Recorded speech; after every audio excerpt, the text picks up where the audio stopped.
Hey, so we've been going over the masterclass book by Mark Olson and Mochi, and we're in the final. This is the final lesson on the first chapter, which is what Mochi calls strategic visualization, and which actually deals with. We all remember, Michi's book.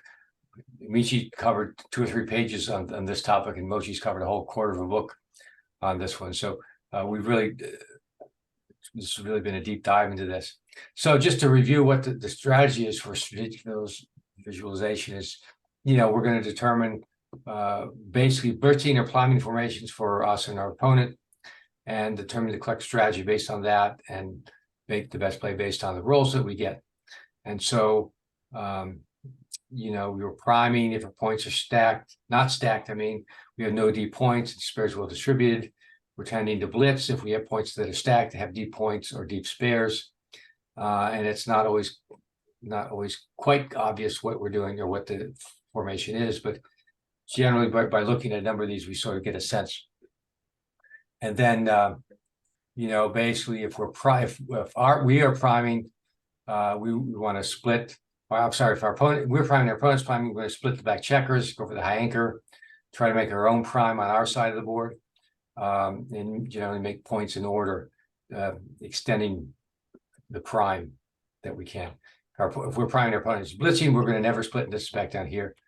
We don't want, if our opponent's splitting, we don't want to split the back checkers. Any anchor is fine. We want to slot our points to make our prime. If we're blitzing, we want to attack. First thing is attack if we can.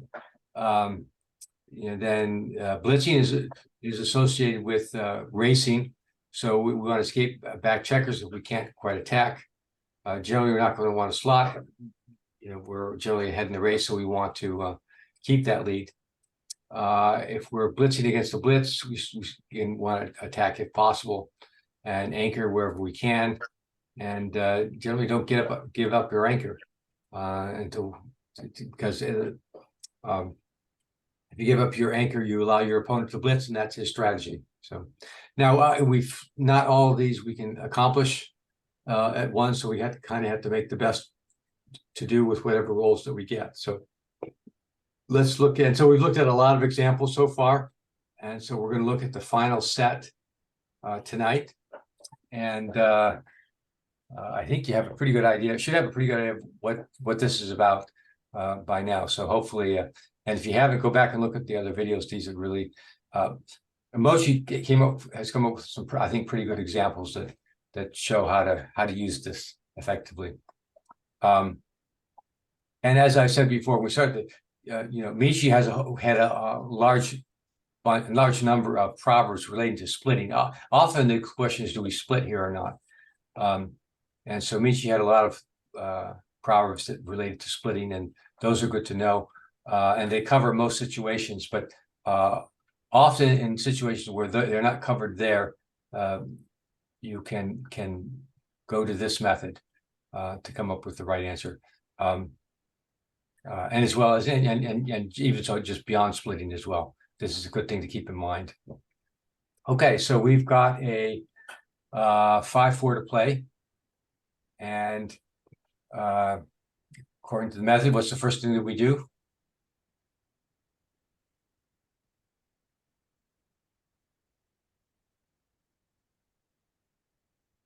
Well, let me remind you, first thing we determine are we in a priming formation, and is our opponent or blitzing formation, or is our opponent in a priming or blitzing formation? So what are we doing? What's our formation?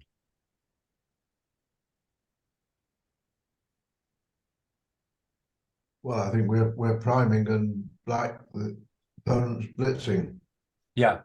And why is that? How can we tell that?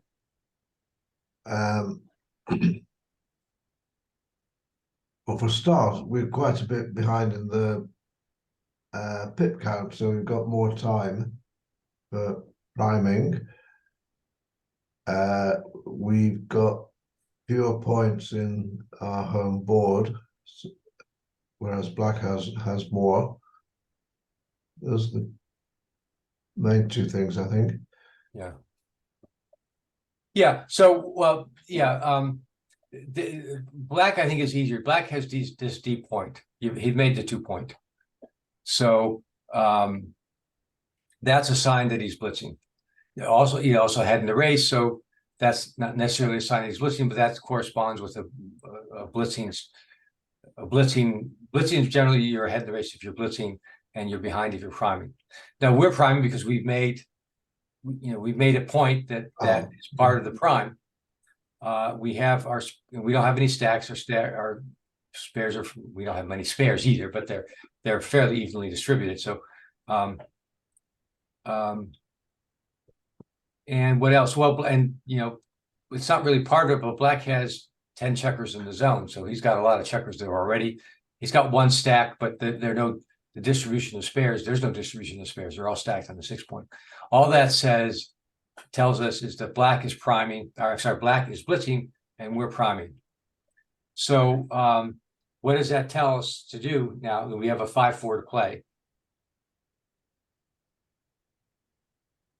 And we do not split.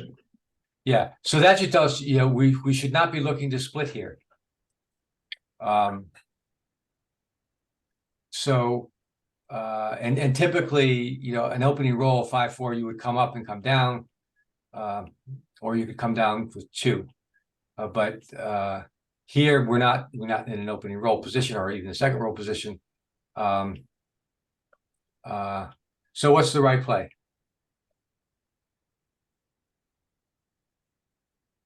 Two down. Probably, yeah, 2 down.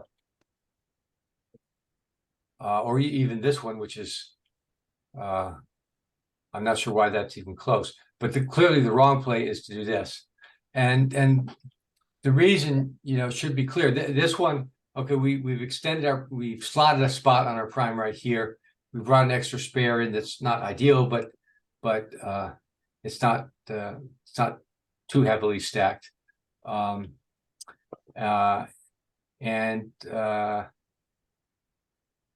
That's it.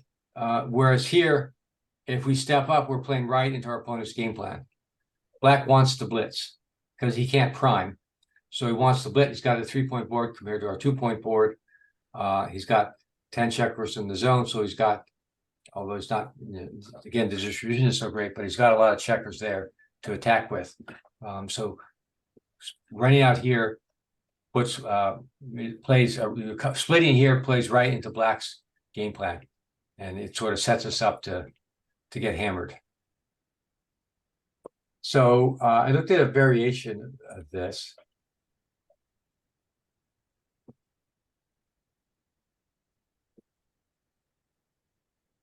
And all I did is, instead of making the 2-point, I set that black back, left a spare here, and a spare back up here.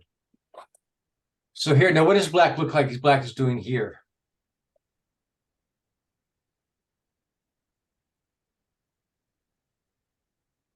So, he doesn't have the deep point. 2-point is definitely a deep point, and you're really forced to be, that's fully a blitzing position. The 3-point is generally a blitzing position most of the time. And for opening roll purposes, it's a blitzing. The 4-point, however, is not really a blitzing position. It's not the ideal priming position. I mean, making the 5-point first would be the ideal priming position. But it's not bad either. So we're doing really priming. It's really priming versus priming. So what does that mean when we have a 5-4 to play?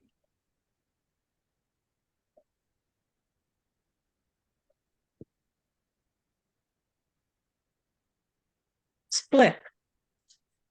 Yeah, well, we could split. Yeah, it's not bad here now in this situation where you've got kind of this hybrid. It's mostly priming, but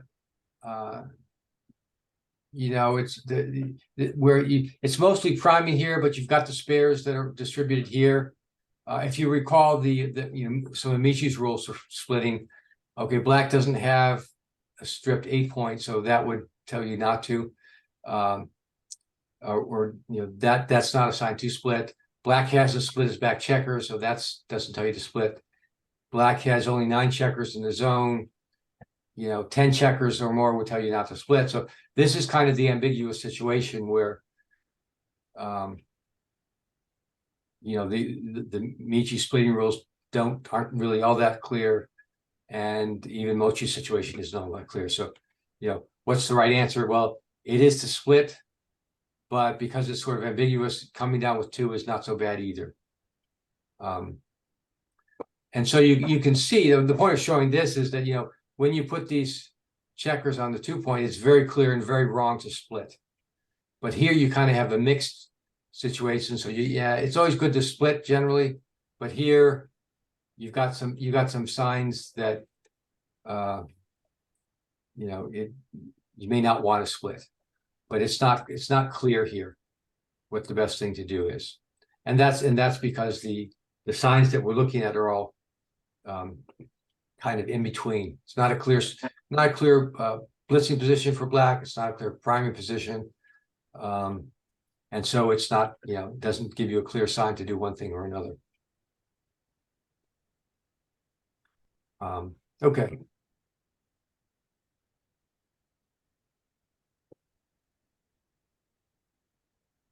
Grade 2. Now, this is a good one to tell or to say. So again, what first step is? What are we doing? What's our opponent doing?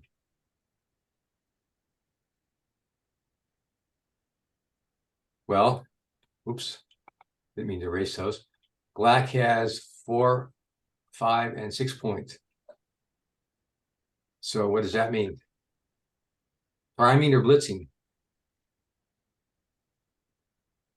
Black's priming, so we need to split. Yeah. So this is a clear blitzing. This is a very strong blitzing position. So yeah. So we got it. So and on our side we are still priming, but there's nothing really useful to do with the 2-3. So yeah. So we're gonna want to split. You split against the prime.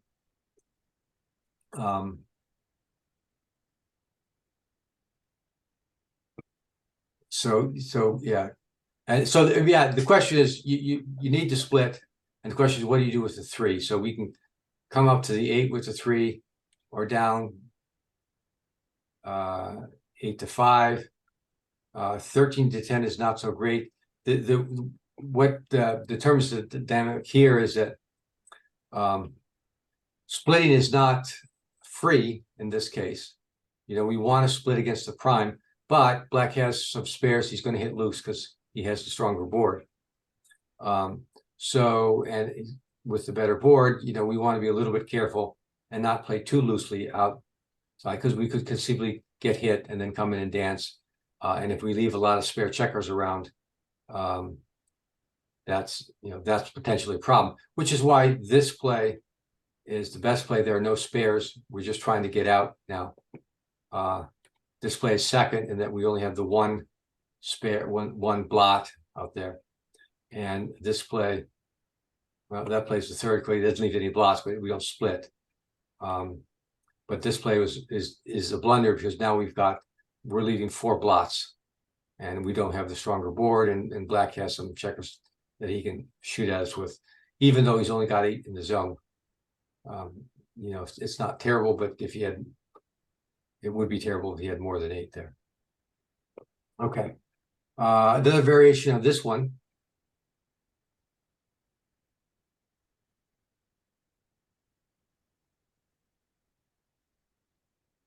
And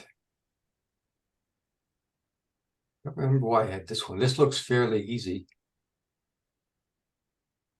Is it a trick? Well, I don't remember the answer to this one, but the answer looks obvious to me. Right. So let's see what it is. Yes. Yeah. So the same dynamic as before. Black is priming, so we need to split. And in this case, there's only one good play because we can cover with the 3, extending our prime here and not leaving any blots. The weakness, the danger with the split is that black can roll like a 5-3, and then we dance a couple times, and all of a sudden black has, 13 checkers or 12 checkers in the zone, and we're in a lot of trouble.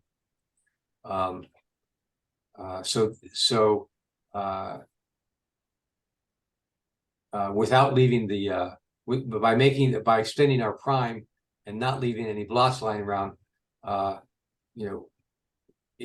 we could be in trouble if black rolls extremely well, but it's not likely. Because even if black makes the 3-point, we'll have plenty of time to come in and hopefully anchor before black brings it enough checkers to bear on us to cause us a problem. And then black also has to bring around his back checkers. And we've got a lot of ammunition here, and we've got to, it's not the ideal prime because it's a broken prime, but it is a prime nevertheless. And it's not always, you can't take it for granted that you can get through that easily without messing something else up. Okay. Next one.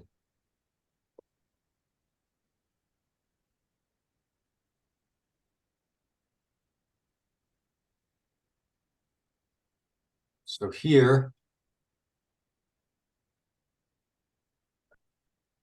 what do we have?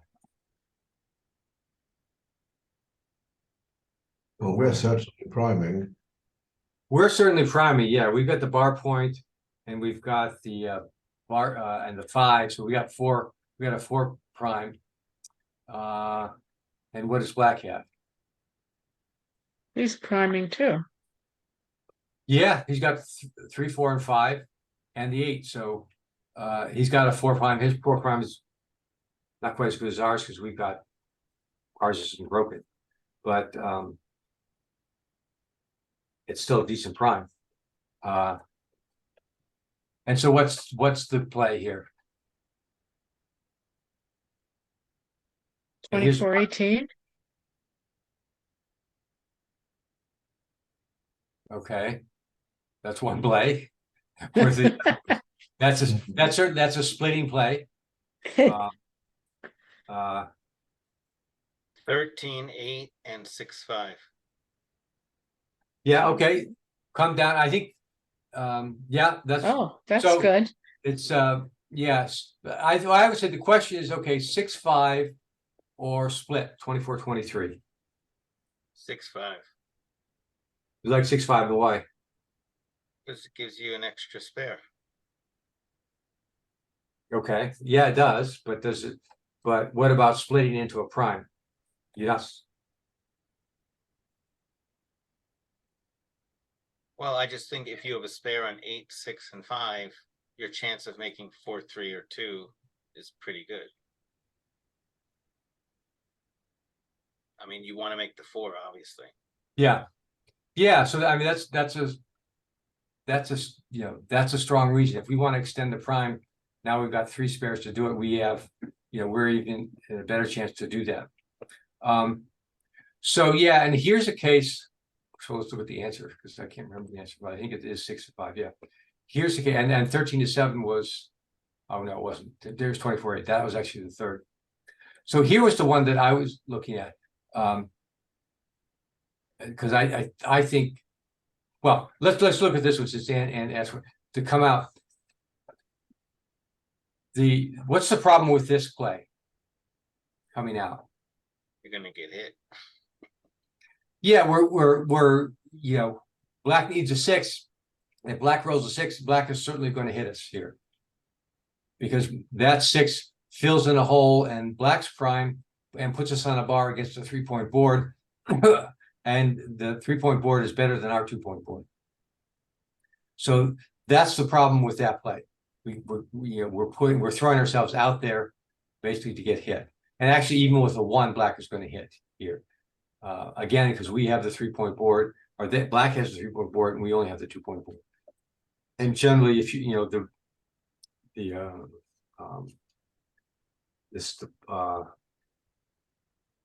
Paul McGrill rule for bold safe is you have the better board, you can play more boldly, so you're going to hit there. So that's the problem with that play. I was thinking more in terms of this play. Here's an option where we split, and here's an option where we don't split. And for this, And here, you know, there it is a prime here. So the question is, you know, do we normally we split into the prime, but let's look at the other splitting rules we have. Okay, black hasn't split, so that doesn't tell us we should split. Black hasn't made the advanced anchor, so that tells us that we, you know, that doesn't compel us to split. Black doesn't have a swell block because he didn't make the prime. So you know, that we don't have, and now black does have 10 in the zone, so that sort of tells us, you know, hold off on splitting. So all those, you know, all those things, you know, it's not, there's no overwhelming, you know, sign to split here. So why not? We have a good play. We have a good play with the 1. Now, if we had the 2, here we don't really have a good play with the 2, because if we come down and 13-11, that's not really very good. We can come down and then use the 2 to go 8-6, and that's not very good. So here, I would think we would split. Yeah. And even then, now this is surprising to me because I would have thought this was farther down, but even you know, throwing, well, one of the things we'll see is that if you are priming, you want to extend the prime, and the best way to extend the prime when you can't do it naturally, which by naturally I mean making the point either at the front or the back of the prime, is you slot either the front or the back of the prime. Usually it's safer to slot the back of the prime, because sliding the front of the prime usually gives your opponent a direct shot. So here you're sliding the front of the prime, giving black a direct shot, but and so that, you know, that's the drawback of that play. But you know, the alternative is, you know, you are stepping up to the front of black's prime, but we're also putting our checkers under the gun. So anyway, so the answer here is to slot, but you know, it's not so great to slot. So, you know, or I'm sorry, to split, but sliding is not so bad either, because actually neither one of them are great. It's a great position for our checker to be in. Okay, as opposed to this, where we have a really good spot for that, to play the ace. And so we should play it there.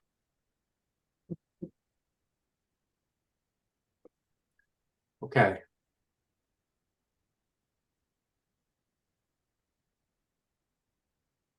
Gary, in that position, backing up one, Yeah. just moving from the 8 point to the 7 point. So, I'm a little bit surprised that 24-23 is such an inferior play. And I was wondering if instead of your opponent having the 17, you know, the 8 point, they had the 7 point, would you be more desperate to get your back checkers going? Oh, you mean like this? Yeah. Yeah, I would think that's a split would be right here. It's not, and it's close. Yeah.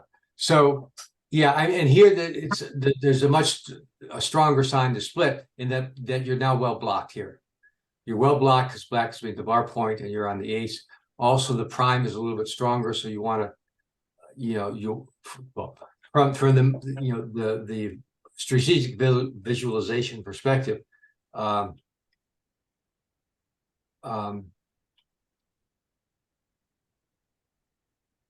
I forgot what I was going to say there. So yeah, it's stronger to split, but it's still.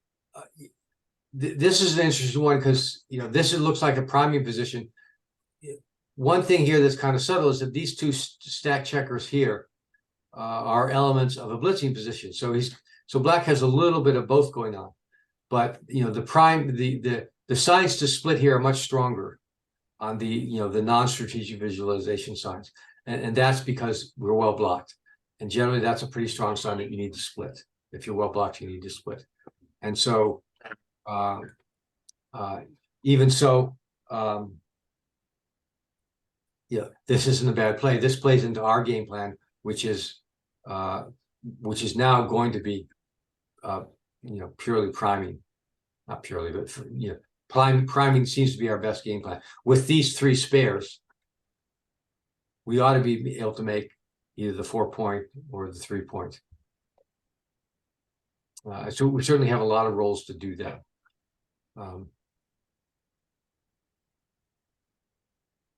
Does that answer the Yeah, thank you. question? Okay.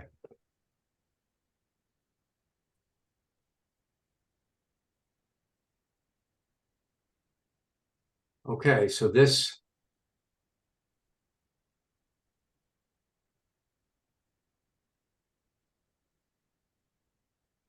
Okay, so these positions should be fairly clear. Who's doing what here?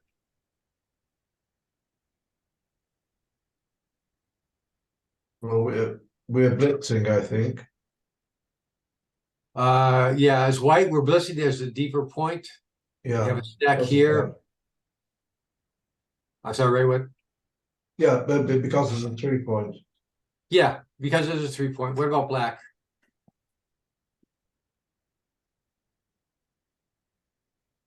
It's-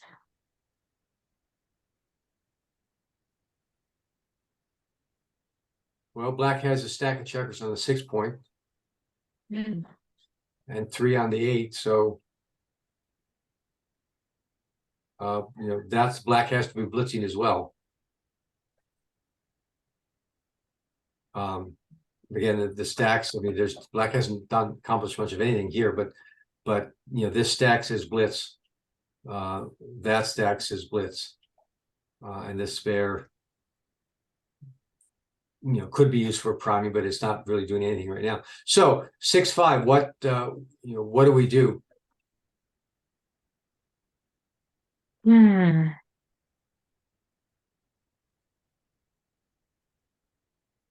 We either run or we make the ace point. Yeah, I find it very tempting to run, but yeah. Yeah, well, both of those fall into the blitzing, again, blitzing / racing game plan. Because again, if we can't blitz, if we're in a blitzing position, we want to blitz. But if you can't do that, you want to race, because we would be, we're up in the race a little bit after the roll. After we move, we're up by 13. So we've got, a decent lead there. But I think the thing to recognize there is that if we can't blitz, we race, but can we blitz? And so Well, the thing of it is, then you leave a spare on your 7-point, which is yeah, well, a block, pretty easy for that guy to hit. yeah. Well, it Come is, in except and for the fact that we have a 3-point board. Yeah, there are a lot of numbers that come in. So yeah, like 2, 5, 4, 3. Well, there's another one. So it's not that many numbers if we have the 3-point board. So 2, 5 is one number and 4, 3 is the other number. So there's 4 rolls to hit. Because we've taken away a lot, we've taken away the 1, 6. Yeah. So the other thing to remember too, that's helpful. It's not in this book, but it's a general rule. With black has a single checker back, and if you have a single checker back, you're probably better off attacking. You're better off attacking because black can't anchor with a single checker back. And so, whereas if he has more than a single checker, your black and white can anchor, and so you're more inclined to prime. If it comes down to the choice between that. So in any case, the answer here is to attack and to make the ace point. And actually, this is surprising. Running out is actually not even the second best play or the third. wow. It's coming up and down. I'm not sure why this is as strong as it is. Because you're not really, this is mostly a priming play. This one would make more sense to me because that's more of an attacking play. And this is a priming play, and it really, you know, in terms of your attacking, you've given black a lot of options to hit you. And you haven't really, you know, you're sort of delayed your game plan here. So it is surprising to me that that's as good as it is. It's also surprising to me that this is weaker than it as it is. But here, So, you know, ca- yeah. Mm. But here, If you- go ahead, Ann. if you brought two down from the 13 point. Yeah, so can you bring them down so we see what it looks like? All right, so now has your position changed into a priming position? Can you flip from one to another mid? Well, yeah, of course you can, but it's very hard to do that here because you've got two empty spots to fill, and you've got, you know, two checkers here. You could use these checkers to fill it. So, yeah, you can. It's just you need to roll very well from here to be able to do that. Mhm. Whereas this one, you know, you're ready to attack. You've got three spares to hit coming in if you don't get hit, which isn't ideal. You'd like to have more. You've got 9 checkers altogether. You'd like to have 10 or 11. You remember, Michi's attacking with 10 is strong, attacking with 8 is weak. So we've got 9, so we're kind of not really strong, but not necessarily weak either. Okay, so switch the board. Yeah, okay. Oh, I Yeah. see. You've moved already. All right. So here's a variation of this. And actually, I've not seen the variation. There is no variation. Okay, so whatever variation I had in mind, it got lost. So let's skip that one.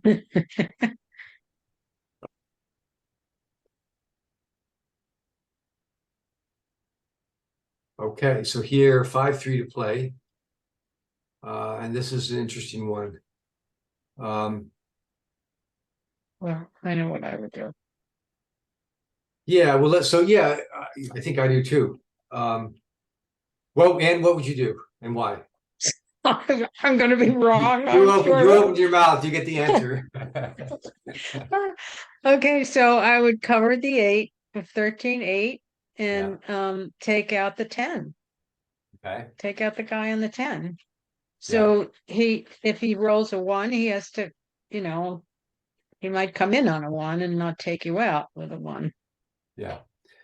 I mean, I think the first thing to see here is that 3 hits to 10. And that's hitting is always usually, well, not always, but almost always a good idea. Also, we have the better board. We have 2 points. Black has 1. So yeah, we should hit first, but then now what? 6-1. Yeah, we could hit a second one here. Oh. Oh, wow. Yeah. So, but now we've answered this question without following the method. So what's the method? What are we doing here? What's our position? Are we priming or blitzing here? We're, Well, we're, Uh, we're Here's a hint. we're Here's a whoops. hint. Yeah, we're blitzing. We're blitzing. Good, thank you. There's these flashing yellow checkers here. The flashing yellow checkers tell you that you've made the 2 point, so you're in a blitzing formation. And it's granted, it's a little bit you've also made the 5 in the bar, so you've got this 3 prime here, but these flashing checkers tell you that you're blitzing. Very good. Blitzing formation. So and the first rule is of the formation is if you're in a blitzing formation, you should attack. So, here's a good attack.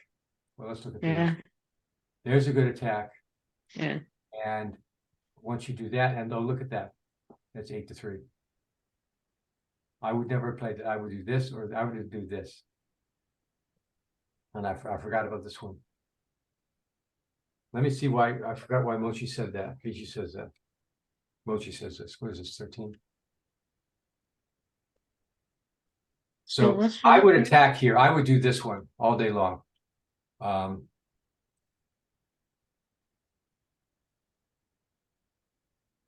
8-3, 6-3? Yeah, Wow. yeah. Well, it looks good. It looks nice. Yeah. Now this, it's funny, because I went back to look at this. And because to me, this is obvious to blitz. What Michi has here in his book is that blitzing is the right move here. So he says this one is the right move. So maybe this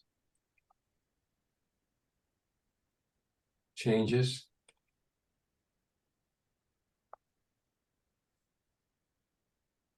Oh, okay. Yeah, so here's the difference. I didn't set this position up right. And this is a different topic. And he sort of snuck this one in on me, and I didn't catch it. We turned the cube. Mm. Now look at the answer. And anything else is a blunder. Anything other than the double hit is a blunder. Okay. We put the cube in the middle. And now, even though we have an attacking formation, it's the prime that's better. Yeah. Yeah. So yeah, so that that's sort of I didn't catch that when I set this up. Because I would probably do this play regardless, just to be aggressive. But so let's talk about for a minute. This is not the topic of the book, but why is this? Anyone know? I don't want to. I know the answer, and I wasn't thinking about it when I looked at this book. Why is this? Why does the cube matter here? Mhm. Well, I'm rather surprised by that because if the cube's in the middle, I'd be very strongly tempted to blitz because I could then probably cube out next time. Yeah. But, Well, let's look at yeah, so let's that's not the answer if I follow Yeah. correctly. this play. If black dances, or if black does anything other than hit off the ace point, we're probably going to cube the next roll, and black is Yet probably it's still drop. not best though. This puzzles me. That's my reasoning, and yet we're told Yeah. that's wrong. So yeah, but and in this play, if black does anything but come out with the 3, if black does not come out with the 3 after this play, we're going to cube, and black is likely to drop. Is it? Right. Yeah, if black doesn't come out with the 3, yeah. I mean, it depends on what black does, but black has to safety this checker and come out with the 3. So unless he does that, white It's not a great should rush cube, to come out. black is should it? drop. So if black does this, oops, and then let's see what this does. This is no double take, huh? Well, I would double this probably. Well, maybe not. Maybe not. Well, in any case,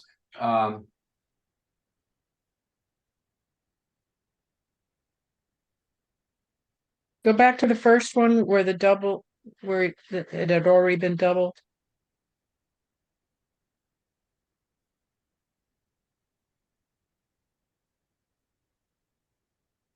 yeah. So here, again,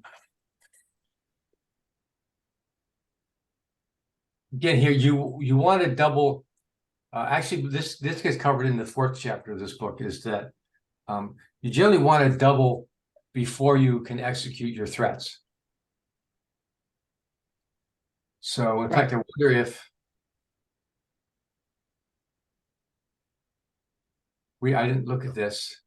Is this a double now for white? Um, Well, okay, let me go through we in the last book we went the Chris Gray book, we actually went to wasn't in the Yes. Gray book. We went through position races and threats as a method for determining whether we should double or not. So here we have our position is better.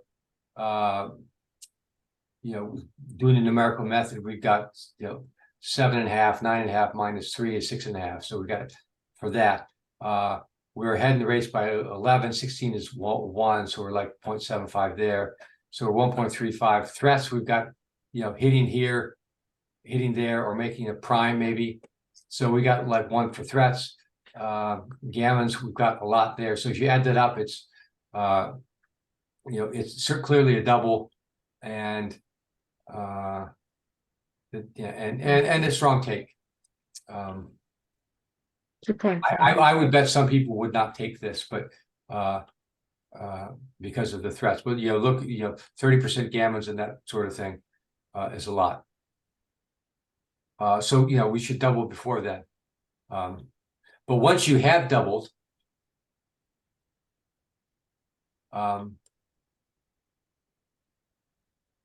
you want to carry out your threats. And now's the time to take the risk to get the gammon, as opposed to playing it safely to get just the win, or to double out the game. So here, but that's I had forgotten about this one and where the cube was, but that and this is to me a better explanation of that concept than this play, because it's not clear to me, particularly by the strategy. I don't know if I showed this with out the cube. No, I didn't. It's not clear to me why the priming play is better, given that he's in a blitzing formation, that we're in a blitzing formation. Well, obviously this is a pretty strong position to be in. Even though there's this gap here, a broken 5' is pretty strong. Particularly when black doesn't have that much going for it. But to me, I wouldn't make this play. I would do this one, but I would probably do this one. Even in this position, even without the cube being turned. And for the reason that I was saying, we are blitzing. We've got 2 on the bar, 3-point stronger board. Now we've got 12 checkers in the zone. This is a really strong position to be in. I think probably the issue with doing it, making that play with the cube in the middle, is that when it works, like when black fans, you're just going to double and you're only going to win 1 point. You're never going to win. Right. Yeah. See, yeah. So that's, thank you, Max. That's the point I was trying to make. Is that when we're playing these unlimited games, there's the Jacobi rule. Actually, let's take off the Jacobi rule. For those of you who don't know, the Jacobi rule says that in order to get a gammon, or backgammon for that matter, you must have turned the cube. Someone must have turned the cube. And so if we don't turn the cube, the gammon doesn't mean anything more to us. We hit twice here because that's really gammonish. That puts black under a lot of pressure. Black's got to roll really well right away, or black is dead. But if it doesn't, if you can't get gammon, then it doesn't really matter. If a gammon is as good as a loss for black, then it doesn't matter. So let's take the Jacobi rule off, and it's still there, but it's a lot closer. And I would still do this one. So let's look at the percentages here. A lot closer. Yeah, they're basically identical, but here black, here we've got 65% wins and 42% gammons. So, but black has 35% wins and 10% games. Okay, so this position is far riskier for both black and for white here. Because if black comes in with a joker like double ones or something like that, then then white has more of a problem. Black is still favored, white is still favored to win, but you're giving black some jokers here. Okay. All right. Well, I didn't mean to get into a discussion of cubes and Jacobi rules and things like that. So let's go on to the next one.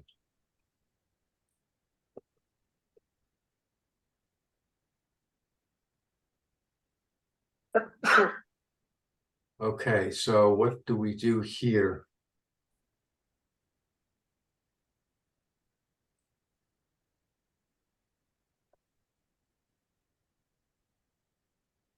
So what do we have? What are we doing? What's white doing? What's black doing?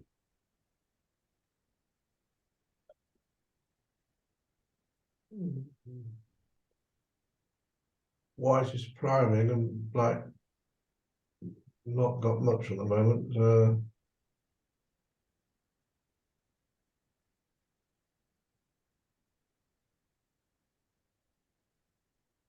Yeah, so this is an interesting one that I mean, I'm tempted to run just because it's not too serious if you're hit back.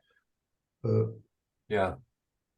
Yeah, so this is a tricky one because it looks to me like black is priming. However, black also has a stack here. And it looks to me like white is priming, but white also has a stack here. So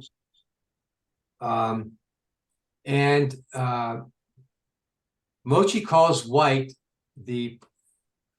calls this a blitzing position because of the stack. So that's kind of a tricky nuance there. But it does impact, if you recognize it, that does help you decide what to do. So first of all, what are our options here? We can run, clearly. And running, if we do think this is a blitz position, running isn't terrible.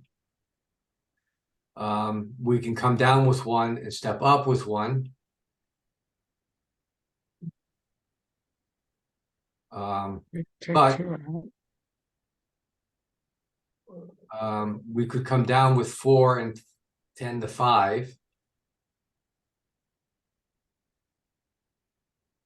I don't like coming up with 3 because I don't really mind too much if I get hit on the ace point, but if I get hit on the 4 point, black's 4 point, it looks more serious.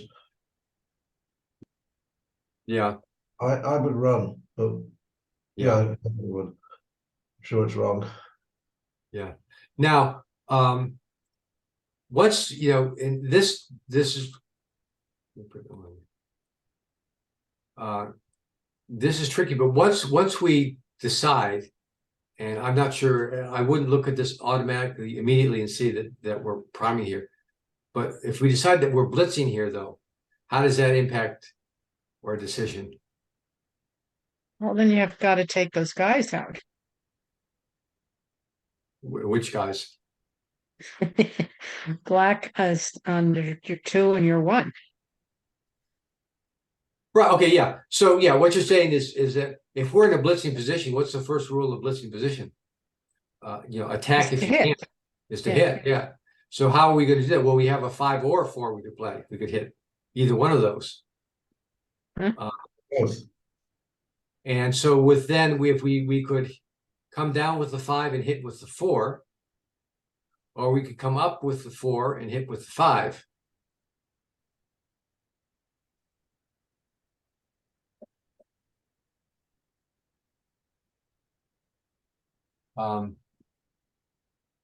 So What do we make of that?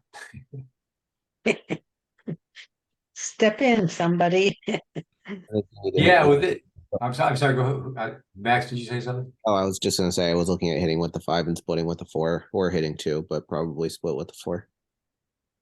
Yeah. Oh, that's another one I didn't mention. We could hit with 2. I don't think that's probably right, but Yeah, so I mean, this is a tough one, but I would go back to, okay, what else do we have to worry about? Well, we're well blocked, so that's what it tells us to split. So when I see that, I'm kind of inclined to split. And so, coming up to me, or even running that, but coming up and hitting is more enticing to me. The other thing that I haven't seen it in a book, but when if you remember when we split, when we on the opening rolls, when you're gonna do the tempo play, which is a hit, 6 to 5. Often the time you do that is when black has slotted this 9 point. So like a 4-3 or something, or 4-1 where he splits his back checkers and slotted the 9 point. That's usually when you do the tempo play, when you hit with the 5 and step up with the other number, usually the 4. So and that is the right play here. So you're kind of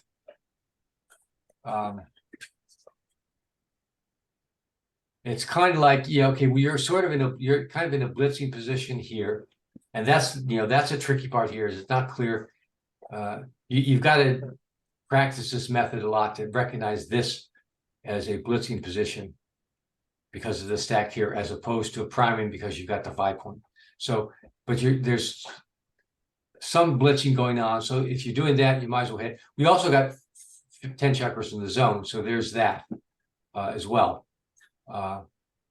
So we have a little bit of ammunition. Again, 10 checkers, attacking with 10 is strong, 8 is weak. So there's another one to remember, that kind of, all these proverbs, they kind of add up, and you got to sort of add them up in your mind. So running isn't so bad either, actually. Yeah, writing isn't so bad, neither is the double hit. Wow.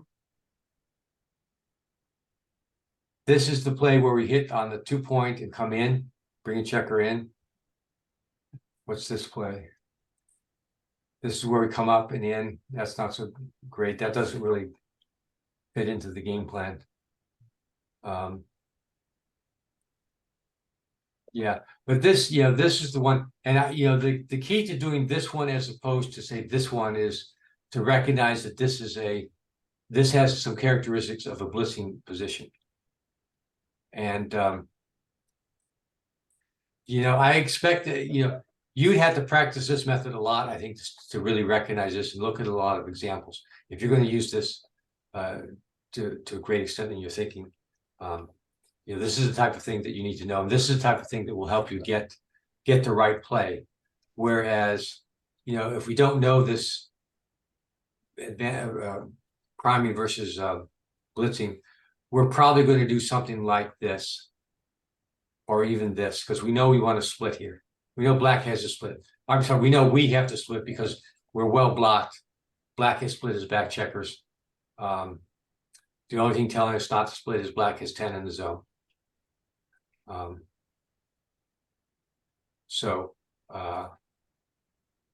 This is a case where if you recognize this as a blitzing position, this can give you the right answer over say this or this. And even this one, this again, we are in a blitzing formation, so this is the ultimate blitz, the double tiger here, and Vicious proverb 10 and attacking with 10 is strong, 8 is weak. We've got 10 in the zone, so this is there's some strength. We got the cube. That looks rather odd. Yeah, you've got your double. Yeah, we shouldn't have the cube. Is that going to change the answers? No. These I think are still in this is still the top play. This is the second play. I think that's the way it was. And the double hit is third. Now, however, this one, where was the other play? No. There was another play in there with the cube that was closer. Is it this one? Yeah, I think it was this one. Yeah, no, the cube didn't matter somewhere. Didn't matter so much there. Okay. Again, good position, but you know, this is tricky. And it requires a lot of you know, a lot of synthesis, I guess, of a number of ideas to figure out what the right way, what the right position, what the right move is with this particular play. Okay, let's get moving on though. We're running a little bit late here.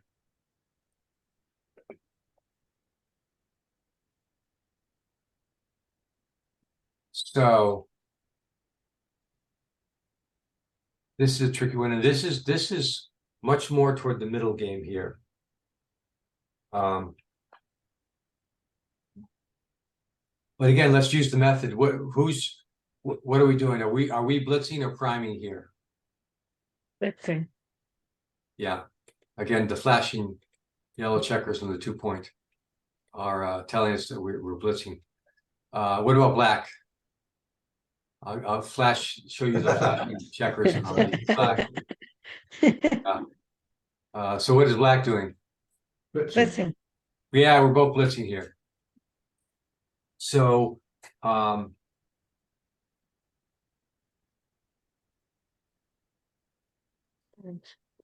do we do with that? Done.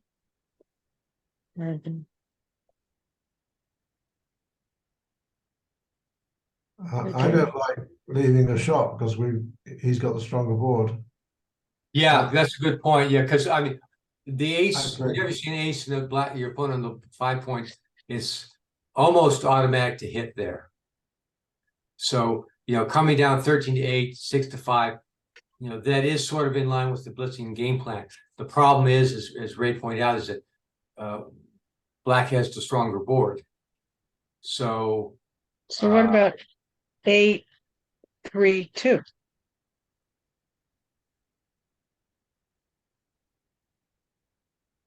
okay, yeah, the pick and pass. Mm-hmm. Well, that certainly falls within the blitzing game plan. But you know, the problem with that is, I see a lot of people doing this, but generally, if you do this, okay, black's on the bar, that's good. This checker here is called a dilly builder. And a dilly builder means that it's not much use. The only thing that it can do is go here to the ace point. So it doesn't build a point that we want very much. And it's more probably what's going to happen is that checker will sit there for the rest of the game, and maybe we'll need a spare ace to move somewhere and we'll move it here. But it's unlikely to be useful to us. And so we've kind of taken a checker out of our arsenal here if we do that.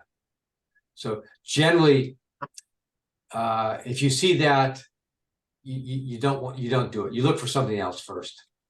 So sometimes it's the right play, but often it's not. So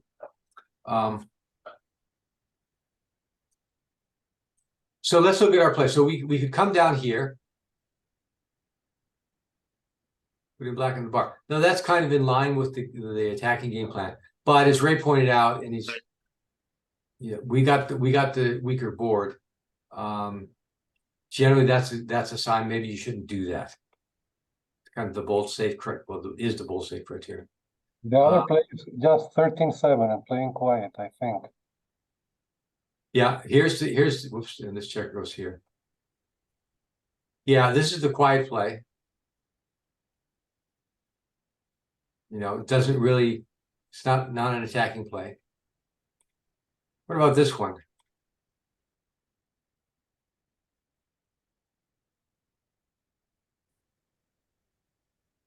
Right, 2 on the bar, better by far, as the saying goes. But Are you still leaving the cube there? Is that?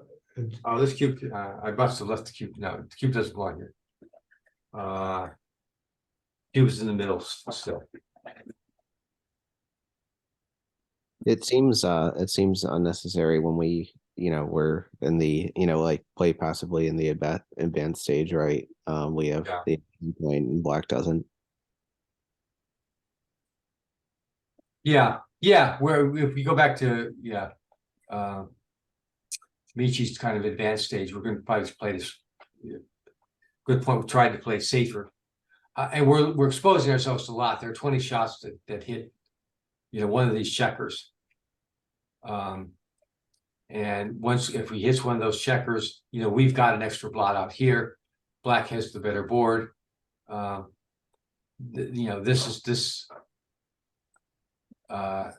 lot will depend on what black rolls, and 20 of the rolls aren't good for us because they put us a checker back, leaving us 2 exposed spots, and we've got to come in, and it's going to be hard to come in and cover from there. Okay, so let's look at the answer. Yeah, and the answer, and by a lot, oops, sort of left off an important point there. Yeah, but it's still the same answer. The answer by a lot is to play safely.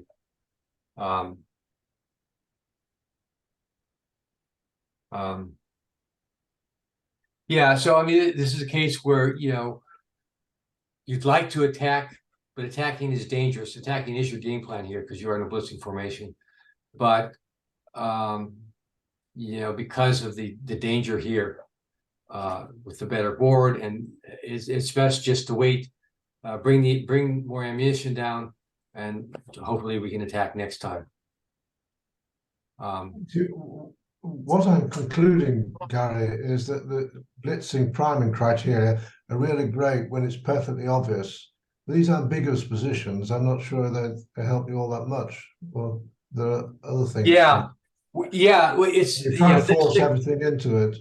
Yeah, I agree completely. I think it's a great idea, but you have to know when to apply it and when not to apply it. And there are things like that. The one we saw where we made the 5 point, but that's still a blitzing position, and so that's really kind of nuanced, and it's hard to, you have to spend a lot of time. Well, you have to either practice it a lot to fully get it, and to recognize that as a blitzing position, or but we have a lot of other tools that we should bring in as well. So we're focusing on priming versus blitzing here, but I would try to bring all the tools in, and if you think about the bold safe criteria and the fact that black has the better board, that makes it pretty clear that you don't really want to hit here, so that the 6 to 5 move is not so good, the double hit is not so great, with given that. And so that helps a lot more than priming versus than focusing solely on priming versus blitzing. Okay, so that is it for the first chapter, and we'll get on to the second chapter, which is called Game Plan Dynamics, written by Mark Olson, and we'll do that next time. Okay, bye.